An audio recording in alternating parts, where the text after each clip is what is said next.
mujeres de mi vida. Entrevistas a figuras políticas, hombres y mujeres, que nos cuentan cuál ha sido el rol de las mujeres de su entorno. Las mujeres de mi vida, en Solo para Mujeres.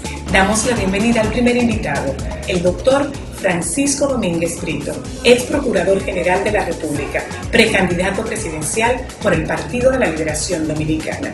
En Las Mujeres de mi Vida, por Sol 106.5, a partir de este próximo lunes 10.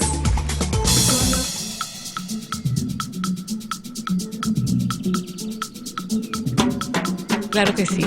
Aquí está con nosotras el doctor Francisco Domínguez Brito, ex Procurador General de la República, precandidato presidencial por el Partido de la Liberación Dominicana. Con él nosotros vamos a hablar de las mujeres de su vida.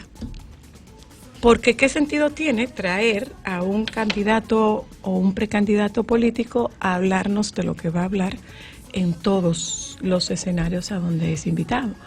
Pero el doctor Domínguez Brito llega en un momento que nos cae muy bien para hablar un poco sobre la situación que socialmente estamos viviendo en este momento. Yo decía, doctor, antes de comenzar el programa, o antes de su visita, hablaba yo de que una cosa es que tengamos inseguridad, que la tenemos, pero que este tipo de situaciones nos aumenta, no la percepción de seguridad, sino la percepción de inseguridad. Independientemente de la realidad de los hechos, hay un incremento en la percepción de inseguridad por la misma naturaleza de esos hechos, ¿cierto? Así es, así es. Primero, bienvenido. Gracias de verdad por permitirme estar aquí, gente que yo quiero muchísimo y de tantos años también. Es así. Para mí es un honor, me encanta, y sobre todo porque este programa también es de mi casa. Es de mucho impacto, sobre todo de mi esposa, a quien le mando un abrazo.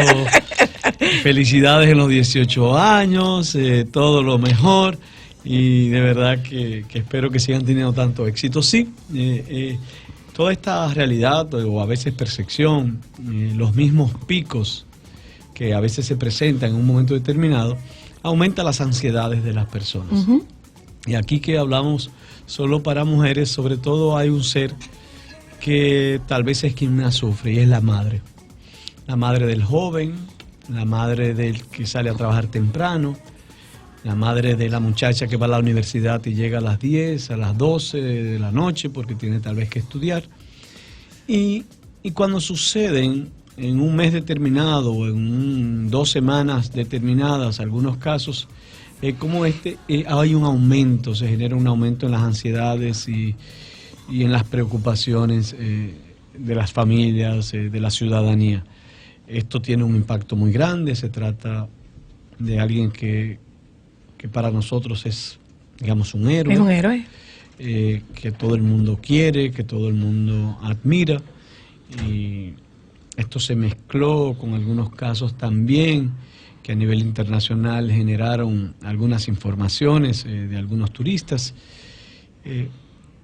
Indudablemente que sí, que genera una ansiedad. No obstante, y sin ánimo de justificar, no es ese crimen atroz que es el que más duele, por ejemplo, el crimen de secuestro. Ahora vimos una niña que se autosecuestró, pero no es el secuestro articulado que no existe en la República Dominicana, o esas bandas de atracadores con armas largas a bancos o a casas de apuestas o a negocios, que es el segundo gran elemento de la criminalidad que siempre nos golpea. Yo creo y espero que pueda haber una respuesta rápida en estos casos, pero tal y como señala, sí genera una ansiedad. Esa es la palabra correcta, no es una percepción, es que se disparan los niveles de ansiedad. Así es. Se disparan los niveles de ansiedad porque lo cierto es que no tenemos garantías para estar en las calles. Yo decía al principio del programa que estamos en una situación de secuestro de la tranquilidad, secuestro de la paz, somos víctimas del secuestro de la inseguridad, de la violencia. quizás somos víctimas de secuestro del propio desarrollo. Estamos creciendo de una forma descontrolada, estamos creciendo de una forma que no se ha previsto como sociedad. Antes nosotros éramos la cariñosa aldea donde nos conocíamos con absolutamente todos. Hoy día no es verdad que nos conocemos todos. Hoy día no es verdad que hay que tener en cuenta que hay una actividad artística porque con esto no, se te va a caer esta otra, porque hay una concentración considerable de personas, particularmente en el Gran Santo Domingo. Y es una sociedad que cada día demanda más también, exacto, que exige más profesionalidad de los actores políticos, de los actores, en este caso, de la seguridad. Es una sociedad que también demanda una mayor libertad, una libertad de que yo pueda transitar a cualquier hora sin que alguien dañe mi espacio de mismo a mi propiedad, de ocio, o sea, o a mi propiedad. Y eso es sumamente importante. República Dominicana, a pesar, te reitero, de que tal vez tiene a nivel de secuestros, que es el crimen peor, el más perverso, digamos casi tasa cero, eso es muy positivo, o que podamos observar una disminución en la tasa de homicidios. Pero lo que sí se observa es que la tasa de atracos y de robos aumenta, y que el tema de la impunidad es vital en estos casos. ¿Por qué? Porque muchas de estas personas que salen a robar y a atracar, mucha gente se rió de mí. Uno calla cuando con lo de los Jordan, se ríe con lo de los Jordan. Pero esa es una gran realidad. Pero es que el tema de los Jordan no es la explicación, no es la justificación, pero sí es un elemento, y es verdad. El Jordan es un ejemplo que puede ser el alcohol, puede ser las botellas de champán, el estilo de vida. El estilo de vida. Yo siempre digo que cuando tú encontrabas, y les invito a que vean las fotos, donde a veces hay intercambios de disparos y la policía mata a un atracador. Fíjense las ropas del atracador, los tenis, el pantalón, la pinta. La pinta es una ropa que cuesta y lamentablemente empezamos a una sociedad de consumo, a exhibir que yo valgo por lo que tengo puesto o por lo que yo gasto en un centro de expendio, de que mi autoestima depende de la mujer que me haga caso, pero yo tengo que darle dinero para que ella me haga caso. Eso es una falsedad, esa autoestima. Entonces vamos creando toda una generación de jóvenes que no han estudiado, que ven en las redes y en los medios que se puede tener un nivel de vida, digamos, alto, que ese es el símbolo del triunfo en la comunidad o en el barrio. Y eso no es de ahora. Yo pongo siempre el ejemplo, siendo fiscal del distrito, había unas bandas que eran los Pepes y los Fujimoris, que fueron famosas. Al final todos terminaron muertos. Pero llegó un grupo de jóvenes de la pastoral juvenil y uno de ellos decía en tono de chanza, pero en tono también como de tristeza, y me decía: mire, magistrado, ya las muchachas a nosotros no nos hacen caso, porque nos ven como medio pariguayos. Los únicos que le hacen caso allá son a los muchachos de la banda de los Pepes y los Fujimori, porque andan bien vestidos, andan unas pasolas en ese momento que eran de moda, y ellos son ellos son el paradigma, ellos son el modelo a seguir. Y cuando eso va sucediendo, entonces se van produciendo los desastres. Aquí urge, en materia concreta, práctica, una nueva policía que reduzca los niveles de impunidad, y esa ha sido mi propuesta, con niveles éticos sometidos a un polígrafo de manera constante, con niveles de profesionalización y sobre todo con una mística, que tengan un orgullo de lo que están haciendo. Pero más allá de eso, República Dominicana, sobre todo toda esta generación, necesita revisarnos totalmente. Yo digo que es momento de comenzar a aprender a pensar diferente, ver la vida desde otros puntos de vista, no desde los que nos están encasillando, y comenzar nosotros a identificar esos valores que verdaderamente deben ser los que nos caractericen. ¿Dónde está la brecha?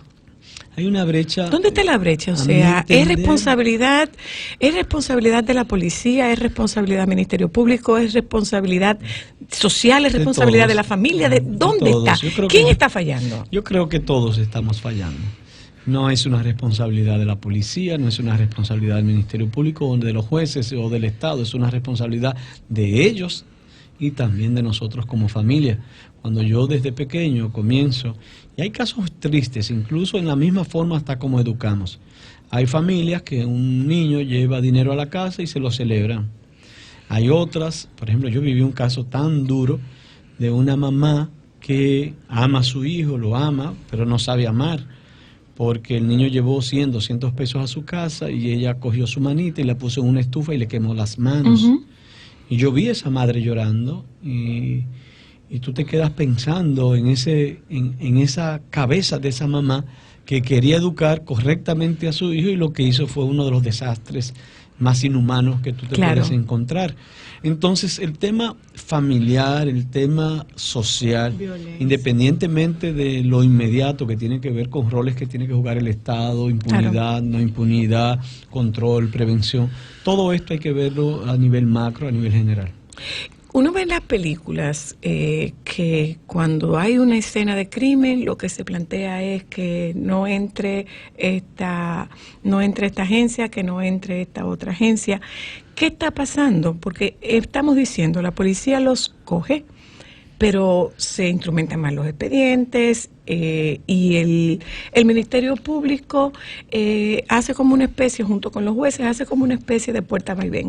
Y ellos entran y salen, entran y salen, entran y salen. ¿Cómo se justifica que aparezcan esta cantidad de fichas y que estos muchachos estén en la calle? Pasó recientemente con el caso del...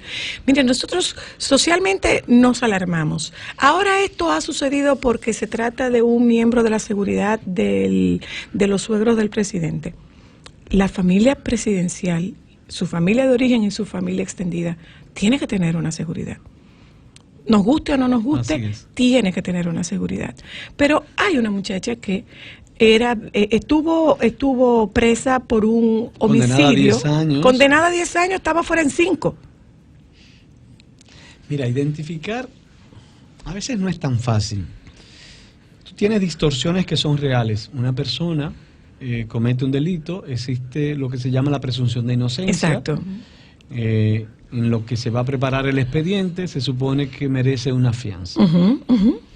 Ahí comienza la gran distorsión del sistema, porque el que sale bajo fianza en la República Dominicana no sigue proceso. Jamás hay un proceso. Entonces, por eso estamos abogando porque hay que reformar todo esto y que el Ministerio Público a su cuenta y riesgo comenzar a irse a fondo de inmediato y que nosotros podamos ir cambiando todo el esquema.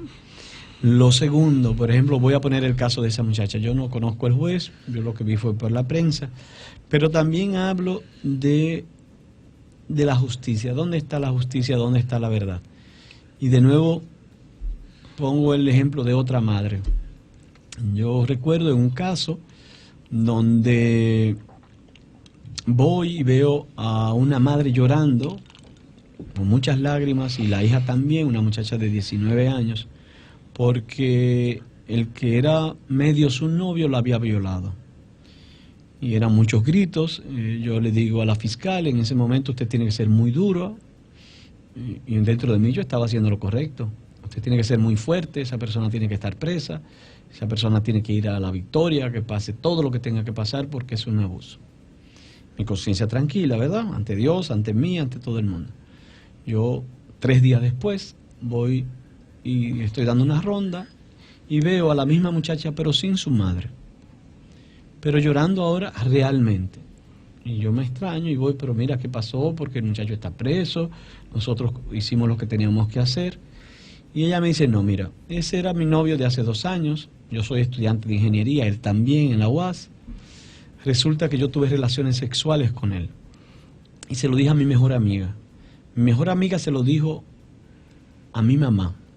Y mi mamá es muy moralista, entre comillas, ortodoxa, muy religiosa, y dijo que era imposible que sin ella haberse casado su hija pudiera tener relaciones sexuales consensuadas, y que eso tenía que ser una violación, y me obligó a venir aquí a decir que fue una violación, pero fue consensuada. Yo amo, es mi novio, los dos estamos en la universidad, nosotros somos adultos, nosotros no hemos hecho nada malo. Y yo me digo, ¿cuál era la verdad? ¿Cuál era la justicia? La primera sucedió con esto. La segunda, uno se desmorona y tú dices, claro, caramba, yo iba a mandar a ese muchacho, un inocente, futuro, a la cárcel. no solo, o sea, un muchacho universitario bueno, a que se destruyera en la victoria para siempre. Y a veces con esa muchacha condenada a 10 años, un juez puede decir, bueno, vamos a darle la oportunidad. Y entonces mira qué pasa. Hay una historia para mí que fue todavía una de las peores. Un amigo mío fiscal, yo no era cuando hizo Ministerio Público, un señor de 80 y pico de años, lo acusaron de violar a una bebé de 3, 4 años. Normalmente los ancianos lo hacen con los dedos. Con los dedos, claro. Y vino comisión y fueron donde él y lo sensibilizaron. Y él aceptó como que le dieran una fianza. 2 meses después, ese mismo anciano violó a una bebecita como de 5 o 6 meses, que también murió con la violación con los dedos de algún desangre, algo así. Y esos son los casos que también son complejos y que tú vas viendo en el transcurrir de tu vida y que ameritan no solamente la profesionalidad con la cual tú la manejes, sino con los protocolos debidos. Por eso yo te reitero, el manejo del crimen en cualquiera de sus circunstancias, sea el de atracador, sea el insensible, sea el de violencia intrafamiliar, cual que sea, requiere de una mayor profesionalidad. Por eso reitero y abogo, y ahora que estoy en este proceso político, empeñaré todos mis esfuerzos para que en vez de 1.000 o 1.200 policías de investigador, tengamos 3.000, para que no haya nadie de octavo, de séptimo curso y todos sean egresados de la universidad, para que tengan un polígrafo constante o detector de mentira, para que el que le coge dinero al narco o a alguien sea sancionado, pero también que sean capacitados en la investigación. República Dominicana merece esto, la sociedad dominicana necesita esto. Nosotros tenemos que llevar a cabo una política más agresiva contra las armas, porque ese que hirió a David Ortiz tenía un arma. ¿Quién se la dio? ¿Tenía permiso? ¿Dónde la consiguió? Porque es tan fácil tener acceso a las armas de fuego. Aquí habría que discutir. Ese muchacho es la punta. Cosas. Ese muchacho es la punta. Pero ese hilo detrás tiene muchas otras cosas. Ojalá que podamos llegar hasta donde tenemos que llegar. Vamos un momento a publicidad, regresamos de publicidad y abrimos el espacio de las mujeres de la vida de Francisco Domínguez Brito.